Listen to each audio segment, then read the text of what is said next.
Assalamualaikum warahmatullahi wabarakatuh. Perkenalkan kami dari kelompok 9 mata kuliah konversi biomasa. Izinkan kami untuk membagikan sedikit materi tentang konversi biomasa dari sekam limbah padi menjadi briket. Sebelum kita masuk ke materinya, alangkah baiknya kita memperkenalkan diri terlebih dahulu. Bisa di next.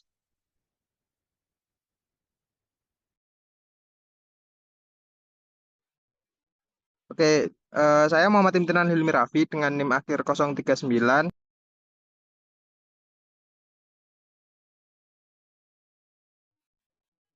Saya Rizky Silvianti dengan NIM akhir 037. Saya Esti Arina Putri dengan NIM akhir 1034. Saya Febrina Khalifa dengan NIM akhir 020. Saya Aureliana Bel Yasmin dengan NIM akhir 1019. Oke, next.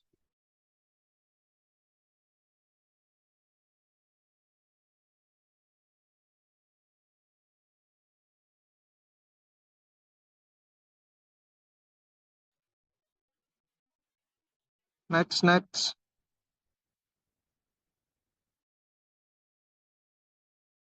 Oke, untuk pokok bahasan yang akan kita sampaikan di materi kita kali ini, yang pertama ada pendahuluan, yang kedua ada teori singkat, yang ketiga ada cara pembuatan, yang keempat ada kekurangan dan kelebihan, yang kelima ada implementasi, yang keenam ada tantangan dan peluang, serta yang terakhir ada metode pengolahan.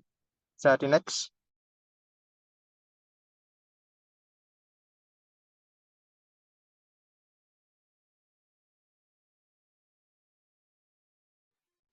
Oke, mungkin sebelum kita masuk lebih dalam mengenai materi kita, tujuan kami membuat materi kali ini itu ada empat. Yang pertama, untuk mengaplikasikan pengetahuan tentang konversi biomasa untuk pembuatan briket dari limbah sekam padi. Yang kedua, mengetahui cara pembuatan briket dari limbah sekam padi dengan metode pirolisis. Kemudian yang ketiga, mengetahui kelebihan dan kekurangan dari produk briket yang dihasilkan dari limbah sekam padi menggunakan metode pirolisis. Dan yang terakhir, menganalisa manfaat dan tantangan dalam pembuatan briket dari limbah sekam padi terhadap lingkungan dan juga ekonomi petani.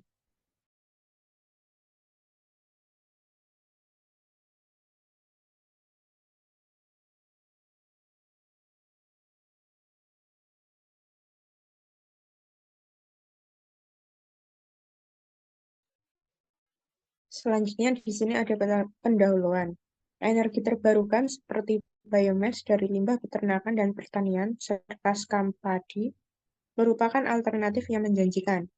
Bahan ini mudah diperoleh, aman disimpan, dan memiliki harga terjangkau. Penggunaannya tidak hanya efektif dalam memanfaatkan limbah, tetapi juga berpotensi sebagai bahan bakar padat yang dapat menggantikan BBM atau fosil. Dengan meningkatnya produksi padi di Indonesia, potensi arang dari sekam padi sebagai bahan bakar skala besar semakin terlihat. Next.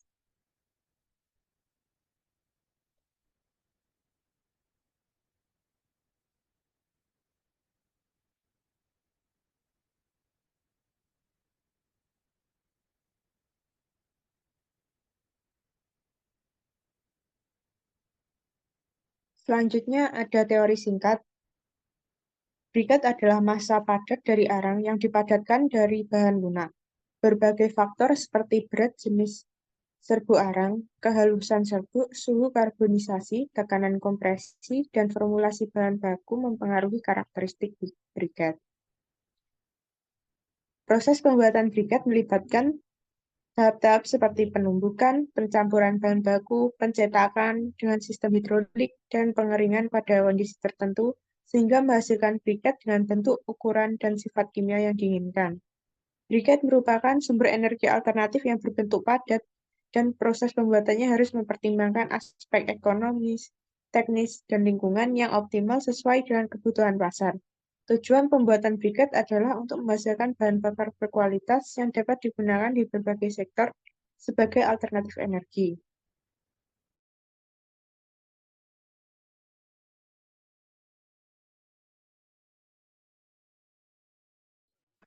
Oke, kemudian selanjutnya ada cara pembuatan briket dari limbah sekam padi. Yang pertama, arang ampas tebu dan sekam padi dicampur hingga homogen dengan perbandingannya itu bisa pakai 2:3, 2,5:2,5, atau juga 3:2. Kemudian, campuran bahan baku dicampur dengan bahan perekat yang sudah dibuat sebelumnya. Langkah ketiga, campuran bahan-bahan tersebut dimasukkan ke dalam cetakan briket yang berbentuk silinder dengan diameter 3 cm dan tinggi 4 cm lalu dipadatkan. Langkah berikutnya, hasil cetakan briket dikeluarkan perlahan-lahan dan ditimbang untuk memperoleh berat awal. Nah, setelah diketahui berat awal, disiapkan oven yang digunakan untuk proses pengeringan briket hingga menjadi padatan yang kering. Langkah yang keenam, suhu pengeringan pada oven itu diatur sebesar 110 derajat Celcius dengan rentang waktu selama kurang lebih 30 menit. Yang terakhir, briket yang sudah kering kemudian ditimbang untuk memperoleh berat akhir briket, kemudian diuji kualitasnya. Bisa di next.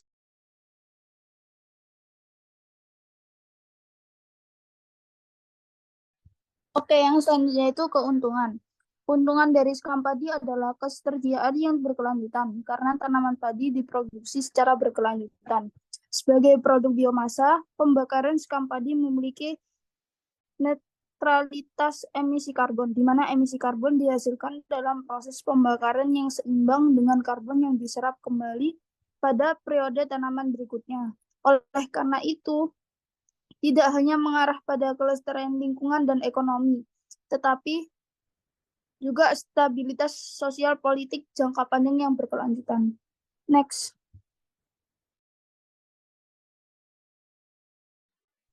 Oke, yang selanjutnya itu kelemahan dari sekam padi.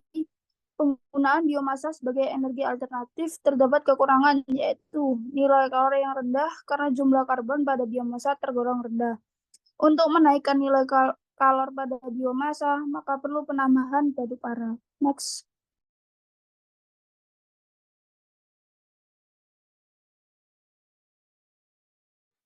Oke, yang selanjutnya itu implementasi. Implementasi ini melibatkan beberapa tahap persiapan dalam pembuatan briket dan sekam padi. Tahap-tahap ini meliputi menimbang sekam padi menggunakan zat perekat seperti lem, kayu, dan bubur kertas dengan perbandingan yang diinginkan, serta mencampurkan sekam padi dengan bahan perekat sesuai perbandingan yang diinginkan. Bahan pembuatan briket tersebut kemudian dimasukkan ke dalam alat cetak biobriket dan dikeringkan di dalam oven.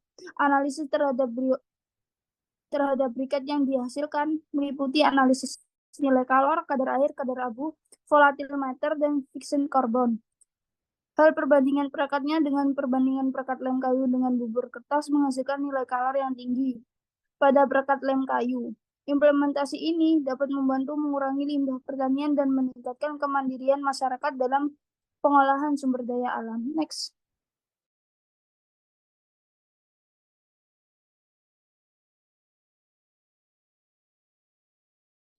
Selanjutnya yaitu tantangan. Kualitas briket dievaluasi berdasarkan kriteria seperti kepadatan, kadar abu, nilai kalor, dan kadar air. Yang pertama, kandungan abu yang tinggi dapat mempengaruhi pembakaran briket, menghasilkan residu abu yang lebih banyak dan mengurangi efisiensi energi. Yang kedua, sekam padi memiliki kepadatan yang rendah, sehingga dalam proses pembuatan briket diperlukan pemadatan baik untuk menghasilkan briket yang padat. Yang ketiga, pengeringan yang tidak efektif dapat mempengaruhi kualitas dan nilai kalor biobriket yang dihasilkan. Next.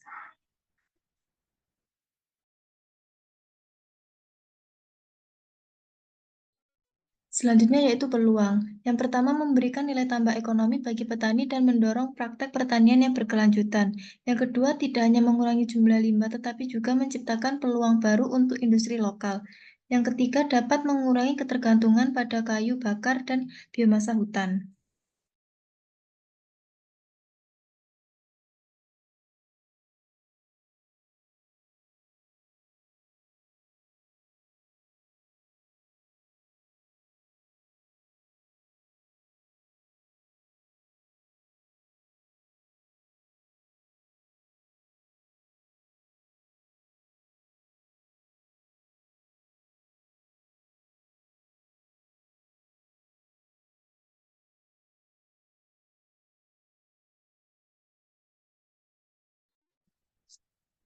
Selanjutnya adalah metode pirolisis.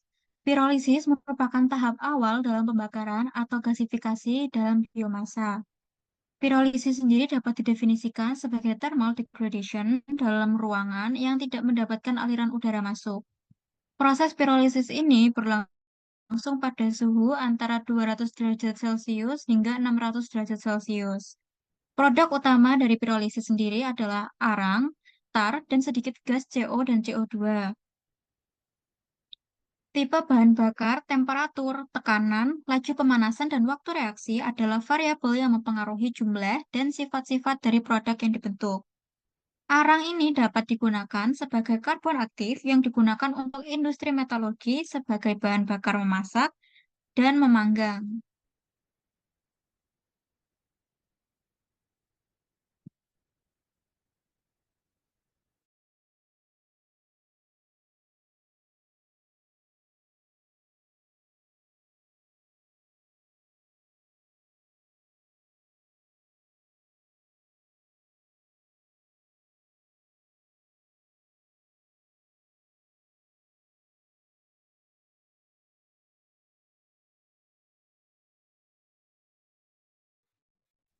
Oke, terima kasih teman-teman yang sudah mau mendengarkan. Mungkin cukup sekian materi yang bisa kami sampaikan terkait pembuatan biobriket dari limbah sekam padi. Terima kasih banyak kepada Pak Andar selaku praktisi mata kuliah konversi biomasa, sekaligus Bu Istiqomah sebagai dosen pengampu pada mata kuliah konversi biomasa. Serta kami ucapkan terima kasih banyak kepada teman-teman yang sudah mau mendengarkan presentasi singkat dari kami. Semoga apa-apa yang kami sampaikan bisa bermanfaat bagi teman-teman dan menjadi informasi yang bisa teman-teman manfaatkan ke depannya. Kami cukupkan sekian, kurang lebihnya mohon maaf. Assalamualaikum warahmatullahi wabarakatuh.